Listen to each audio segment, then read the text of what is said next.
amongst all your cards. Oh, we were sea-bound and aimless at best, clutching to the wheel and those charts. And that sea was just a gambler at heart.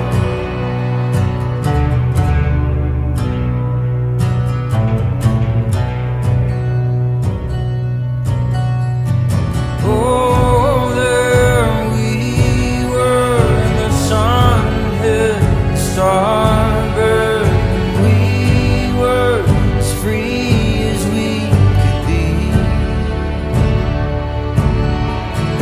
Waited for land, oh, we waited for the aim to stay calm and cool. Hey guys, welcome back. You're probably wondering about right now why I've brought you way up here on top of this hill. There's our greenhouses down there in the valley, to talk about the building of County Road 17. Well, I'm going to turn this camera around and I'll show you why I've brought you to this spot. Okay guys, we are on the ridge top between my place and my mom and dad's place. And this right here is why I've brought you up here.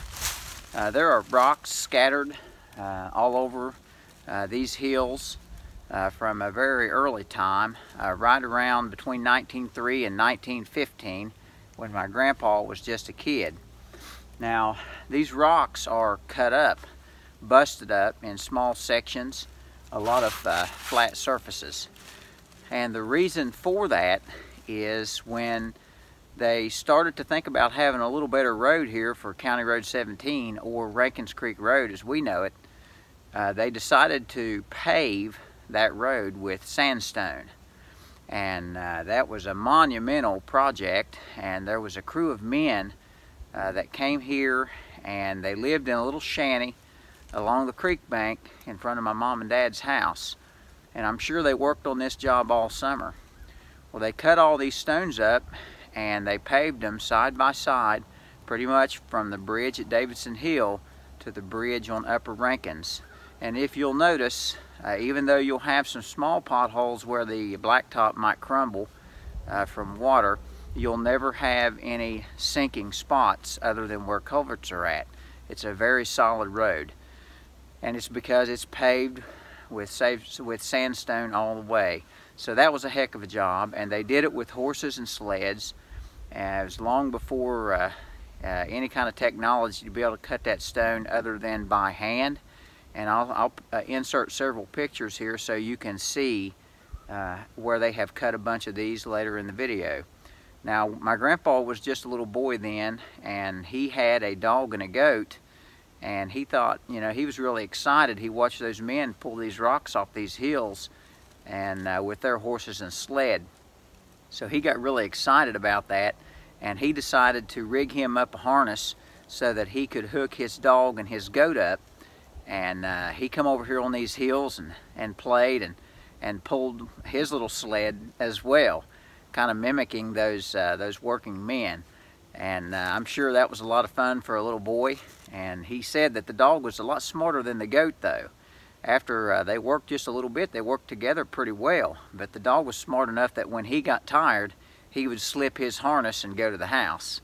That left him there alone with the goat, and he just said that didn't work too well. So the dog knew when it was quitting time, and that's the way it was. But I thought that was kind of a funny story. Another thing about the road, when they built the road, there wasn't any such thing as modern day culverts like they have, you know, they put in now. And so they had to put in clay culverts. And we suspicion that possibly the clay could have possibly been baked in the oven at the brick factory in Getaway. I'm not real sure about that. That's kind of a guess, but that's kind of what we suspicion may have happened. That would have been local, and they would have had an oven over there to do it. So they put those culverts in along this road, anywhere that they needed one. And if you remember in the last video, I told you about these hollows being full of houses. And you can bet that each one of those houses was full of kids. And my grandpa said that when they were putting those culverts in, that there would be kids lined up all summer that summer to crawl through those culverts. That was their entertainment. And you know, I got to thinking about it. A lot of those kids probably never saw anything like that before in their life. So I'm sure that was exciting for them. But that was entertainment here on Rankins Creek in the early 1900s. I wanted to share that little bit of history about our road here. I hope you enjoyed it. Thank you all for watching. We'll get back with you on the next video.